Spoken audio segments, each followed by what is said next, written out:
नमस्कार मेरे प्यारे भाइयों और बहनों। मैं अरविंद द क्राइम डायरी के नए एपिसोड में आप सभी लोगों का हार्दिक स्वागत है। कहानी में आगे बढ़ने से पहले कृपया द क्राइम डायरी चैनल को सब्सक्राइब कर बेल आइकन जरूर दबा लें ताकि मेरे हर वीडियो का नोटिफिकेशन आपको मिलता रहे। तो चलिए आज की कहानी शुरू करते हैं। आज की कहानी एक ऐसी एक्ट्रेस की है जिसकी जब मौत हुई तब यह भी अखबारों में और टीवी पर सुर्खियां बनी। हम जैसे लोगों ने इसे कवर किया, दिखाया, लेकिन आहिस्ता आहिस्ता हम सब भूल गए। ये भी भूल गए कि उस केस का हश्र क्या हुआ, अंजाम क्या हुआ, क्या थी सच्चाई उस एक्ट्रेस की मौत की। अफसोस 12 साल हो गए। 12 साल पहले की कहानी है। 22 अक्टूबर 2012 की बात है। उड़ीसा में जन्मी एक एक्ट्रेस जिसे शुरू से ही बचपन से ही मॉडलिंग और फिल्मों में काम करने का शौक था, सपना था। वो उड़ीसा छोड़ती हुई चेन्नई पहुंच जाती है, पहले अपना करियर बनाने के लिए, फिर वहां फिल्मों में काम करने के लिए, क्योंकि साउथ की फिल्मों का उसे ग्रेज था। तो चेन्नई पहुंचती है। वहां जाकर वो जितने भी ब्यूटी कंटेस्ट होते हैं उसमें हिस्सा लेती है और miss Chennai second runner up भी बनती है। ये कहानी है एक एक्ट्रेस विदुषी दास बर्दे की। विदुषी जब चेन्नई पहुंची, उसने ब्यूटी कंपटीशन जीता, तब उम्र 17 साल थी। जब ब्यूटी कंपटीशन जीता तो फिर फिल्म मेकर की भी नजरों में आई और आखिरकार धीरे धीरे उसे कई छोटे मोटे रोल मिले। लेकिन उसकी किस्मत चमकी तब जब 2006 में सुपरस्टार कमल हसन के साथ और उनके साथ जो उनकी हीरोइन थी, एक कमल हसन के साथ उनके बराबर में एक रोल मिला विदुषी को। तो कमल हसन की इस फिल्म का नाम था बियाड वियाड, और इसमें कमल हसन के साथ जो लीड रोल में थे, लेकिन एक इंपॉर्टेंट रोल जो था, बहुत इंपॉर्टेंट रोल, वो विदुषी ने प्ले किया। जब यह फिल्म आई तो कमल हसन स्टार और फिल्म वैसे ही चर्चा और सुर्खियों में आई। फिल्म पर्दे पर बॉक्स ऑफिस पर अच्छी चली, बशा के बहुत सारे काम मिलने लगे विदुषी को।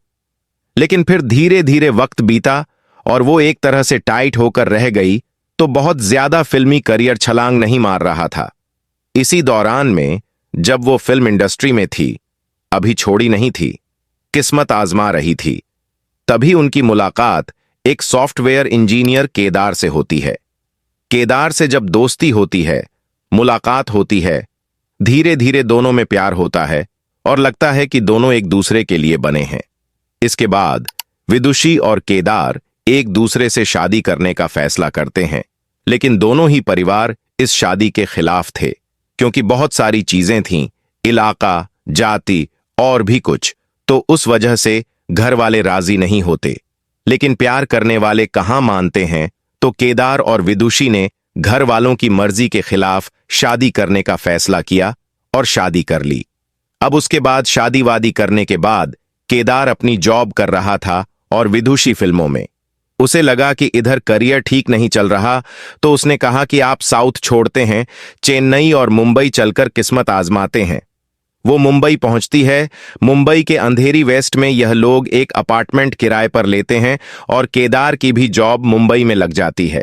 अब दोनों मियां बीवी मुंबई में हैं और विदुषी अपनी एक नई जिंदगी, एक नया करियर मुंबई में तलाश कर रही है। सब कुछ ठीक चल रहा है, तभी 22 अक्टूबर 2012 की तारीख आती है। सुबह का वक्त था।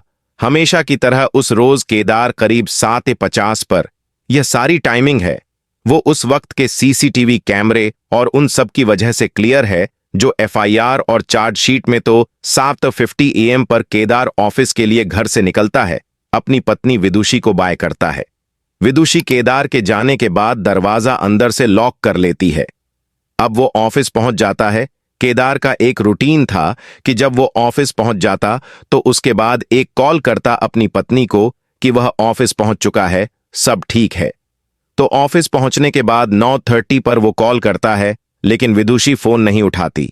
ऐसा होता नहीं है जनरली, पर कई बार ऐसा होता है कि वो वॉशरूम में या बाथरूम में होती है तो दोबारा कर लेता है।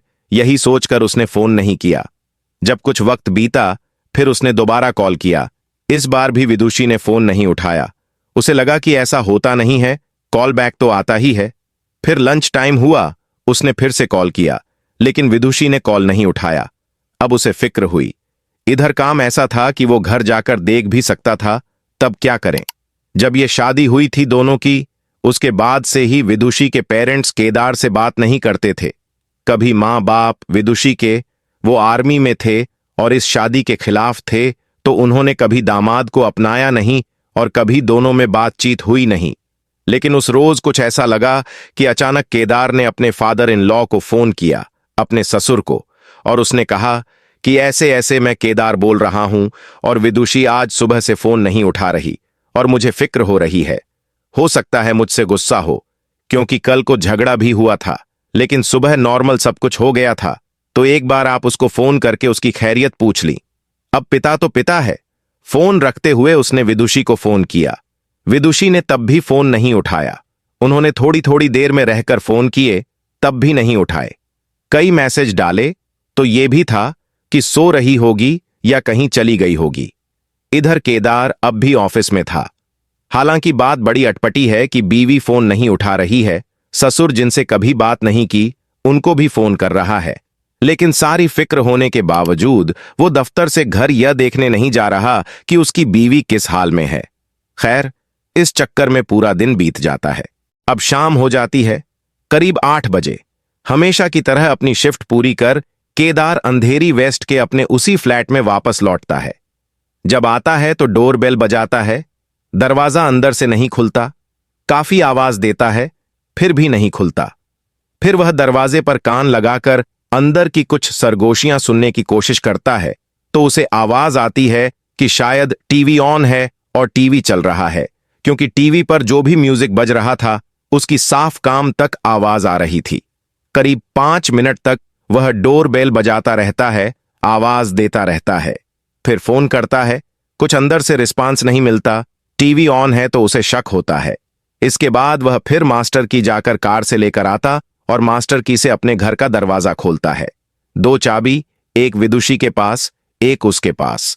दरवाजा खोलकर जैसे ही वह अंदर जाता है, उसके मुंह से चीख निकल जाती है। सामने ड्राइंग रूम में विदुषी खून से लथपथ पड़ी थी।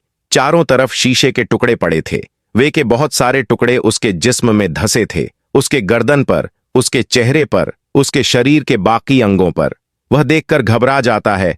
बवाल बाहर आता है। सोसाइटी के जो गार्ड और मैनेजर हैं उनको बुलाता है। चीख कर सभी लोग ऊपर आते हैं, देखते हैं। फौरन इसके बाद उन लोगों की मदद से उसको वहीं पास में अंबानी हॉस्पिटल है, वहां ले जाया जाता है, लेकिन डॉक्टर उसे डेड डिक्लेयर कर देते हैं। अब पुलिस केस बन चुका था। अब पुलिस की टीम आती है, क्राइम सीन को इन्वेस्टिगेट करती है। फॉरेंसिक टीम आती है, वो क्राइम टीम को इन्वेस्टिगेट करती है, हर तरफ से पूरी तलाशी ले जाती है। अभी तक ये सब साफ था कि जो मर्डर हुआ था वो विदुषी का था। सब फोकस कर रहे थे, सब कुछ फोकस कर रहे थे कि इसका कातिल कौन था। लेकिन एक दिन पुलिस को सामने से ऐसे वीडियो मिले। वो वीडियो थे सीसीटीवी कैमरे के, जो पूरे अपार्टमेंट में लगे हुए थे। उनके मुताबिक 22 अक्टूबर को दिन के 12:30 बजे के बाद और एक और वीडियो के मुताबिक घर से किसी के बाहर जाने की कोई खबर नहीं थी। तो इसका मतलब यह था कि किसी ने घर में हत्या की और घर के बाहर कहीं जाने के लिए कोई आदमी नहीं था। तो उसकी वजह से पुलिस को शक हुआ और पूछताछ शुरू कर दी। पुलिस ने इस मामले की जांच में गहराई से पड़ताल शुरू की। उनके पास सीसीटीवी फुटेज था जिसमें यह साफ दिख रहा था कि 22 अक्टूबर को विदुषी की हत्या के बाद कोई भी बाहर नहीं गया था। इसके अलावा घर में ताला लगा हुआ था और कोई बाहरी व्यक्ति इस फ्लैट में नहीं आया था। इस सब ने पुलिस को यह सोचने पर मजबूर किया कि हत्या के पीछे घर के अंदर का ही कोई व्यक्ति हो सकता है। इसके बाद पुलिस ने विदुषी के पति केदार से पूछताछ शुरू की। वह पहले तो पूरी तरह से परेशान और घबराया हुआ था, लेकिन जब पुलिस ने सख्ती से सवाल पूछे तो उसकी कहानियों में कई जगह विरोधाभास सामने आने लगे। केदार ने शुरुआत में कहा था कि वह सुबह काम पर गया और फिर लगातार अपनी पत्नी को फोन करता रहा। लेकिन फिर जब पुलिस ने उसकी कॉल रिकॉर्ड्स और टाइमलाइन की जांच की तो पाया कि वह अपने दामाद से संपर्क करने के बाद ही अपनी पत्नी को फोन करने की कोशिश कर रहा था, और यह भी कि वह पूरे दिन घर वापस नहीं आया।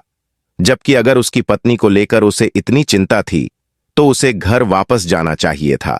इसके अलावा पुलिस ने केदार के फोन और सोशल मीडिया अकाउंट्स की भी जांच की और पाया कि उसकी पत्नी के साथ उसकी रिलेशनशिप में तनाव था।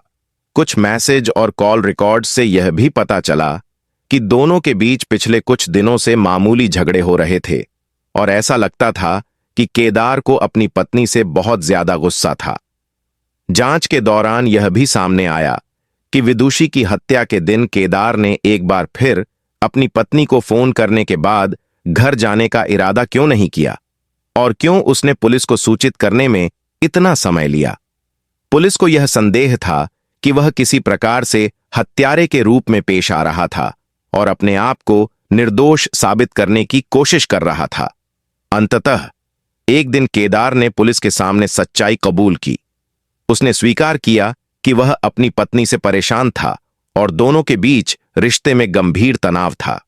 एक दिन जब विदुषी ने उसे एक छोटी सी बात पर ताने दिए तो वह गुस्से में आ गया और उसने आवेश में आकर अपनी पत्नी का गला घोंटने का फैसला किया। बाद में उसने अपराध को छुपाने के लिए यह नाटक किया कि वह किसी बाहरी व्यक्ति ने हत्या की थी, लेकिन सीसीटीवी फुटेज और जांच के आधार पर पुलिस ने उसे गिरफ्तार कर लिया। केदार को न्यायिक प्रक्रिया के दौरान दोषी पाया गया और उसे सजा सुनाई गई।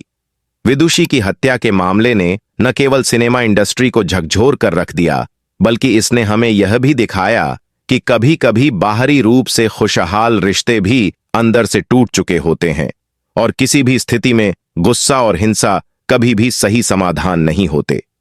आज भी विदुषी दास की मौत की कहानी एक चेतावनी बनकर हमें यह सिखाती है कि रिश्तों में प्रेम और समझ सबसे महत्वपूर्ण है और यदि हम इन्हें नजरअंदाज करते हैं तो इसका क्या खामियाजा हो सकता है, यह हम सबको याद रखना चाहिए।